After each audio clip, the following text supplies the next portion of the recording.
What's going on, guys? This is Chris with Cowdog, and today I'm going to be showing you how to make this DIY shed floor.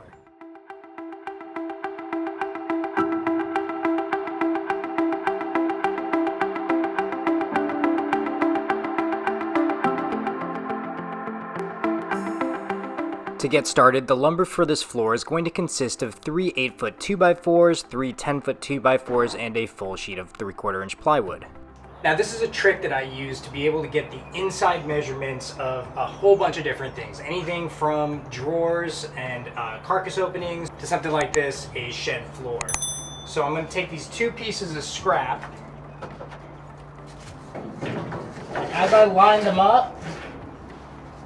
these up, I'm just going to extend them out to the length of the shed. And then once they're both touching on either side, I'll throw a couple quick clamps on, and then I'll take this piece over to my work piece and scribe out the actual length. Then I'm just going to take this piece and bring it over to my 8-foot 2x4s. I'm going to mark this first piece in preparation for cross-cutting. In the event you haven't seen this rig, I'm clamping a speed square as a fence to the workpiece to ensure a square cross-cut. This particular saw's base plate edge is 1 1/4 inches from the blade, and you can measure it out, but I typically just slide up the square for reference.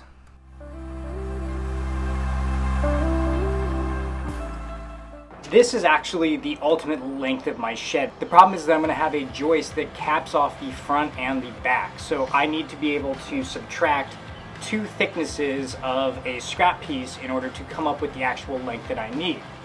So with that being said, I'm just going to take this, mark 1, bring it back, mark another, and once I cut that, that will then give me one piece that I'll be able to use as a reference piece off the other 2.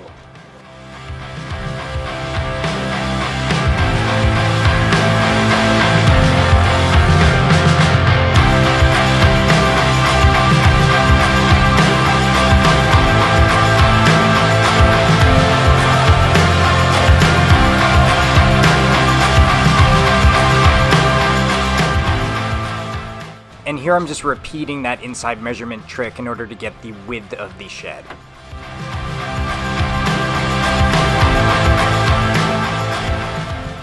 Now you may notice I haven't taken a tape measure out yet, and I'm going to try to do the majority of this build, if not all of it, using relative measurements.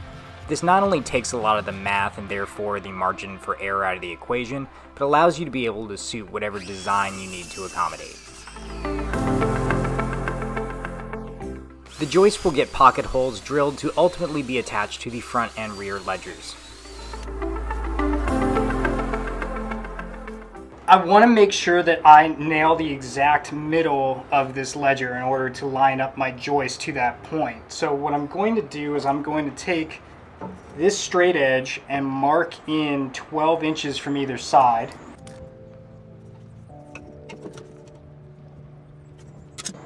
What I'm going to do there, come across with the square,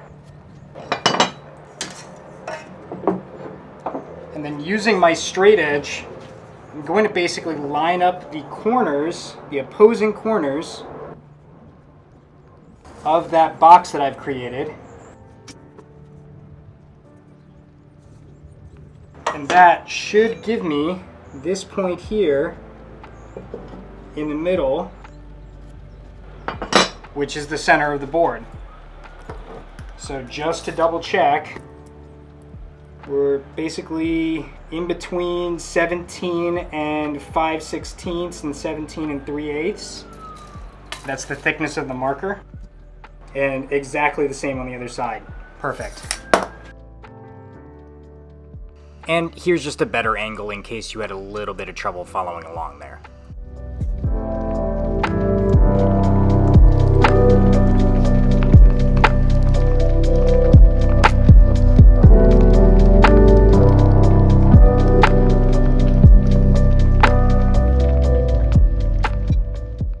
And I'm going to do a very similar process to find the center of the center joist.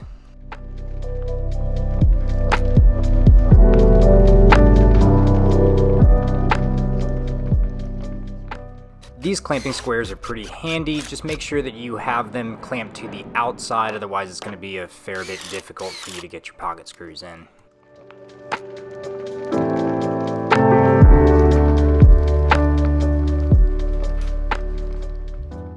And here's that same trick again, but this time for the joist braces.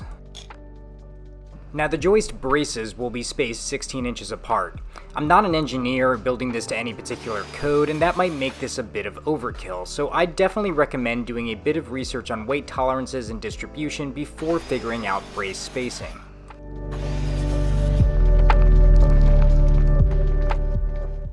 In Japanese carpentry, there's this concept of take the line, leave the line, or split the line. And whenever I'm using a reference piece to measure, I'll strike the line to the edge of that piece, and then I'm gonna try to take this entire line. So when I line up this chop saw, I wanna make sure that the teeth are pretty much covering my marker, and then I'll set the clamp. You can see there's just a little bit of line left, not enough for me to really care. And it might be just a touch difficult to see here, but I'm using 2 pieces of scrap cut to 16 inches as spacers to keep everything even.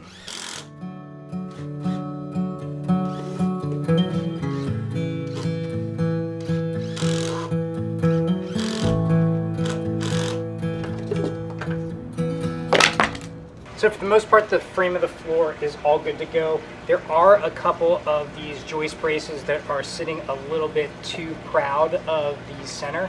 So I'm gonna just take the door planer and knock those down.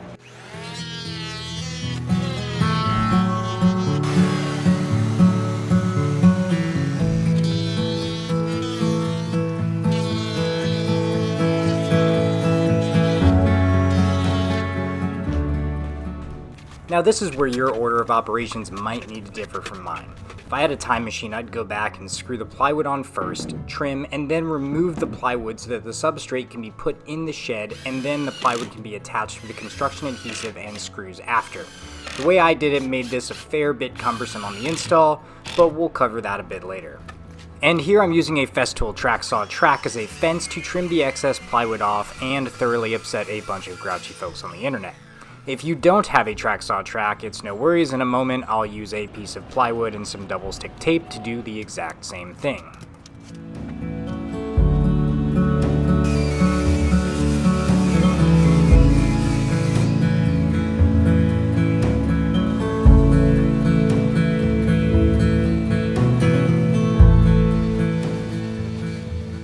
Welcome to the laziest finish application ever. I'm going with water-based polyurethane for floors and just dumping it from the bottle. In hindsight, probably should have strained this. I'm using a semi-smooth paint roller, and I'm just gonna do one thick with 2C's coat and call it a day.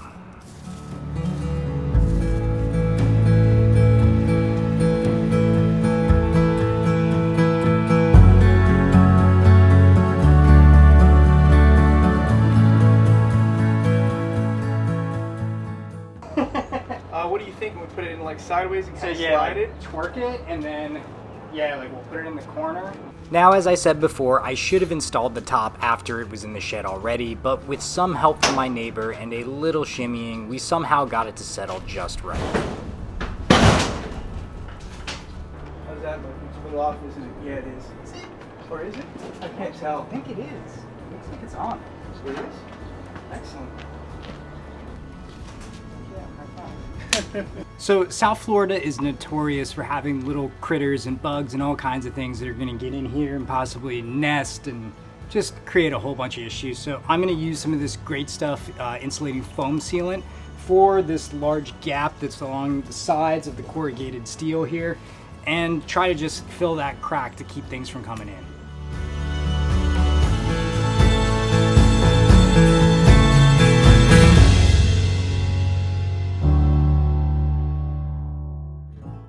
And once the expanding foam is cured, that is a wrap.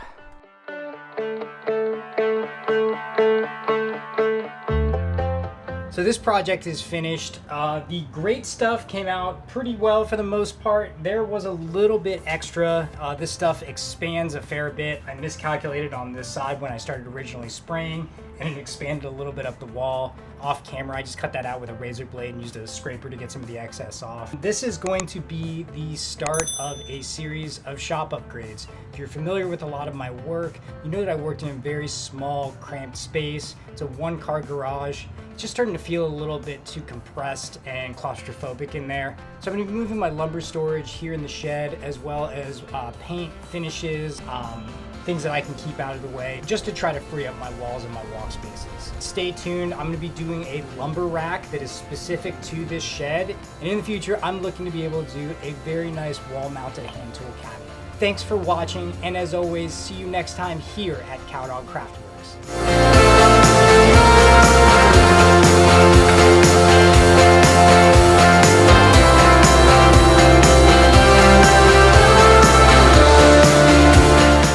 However, I'm gonna have a joist that caps off the front.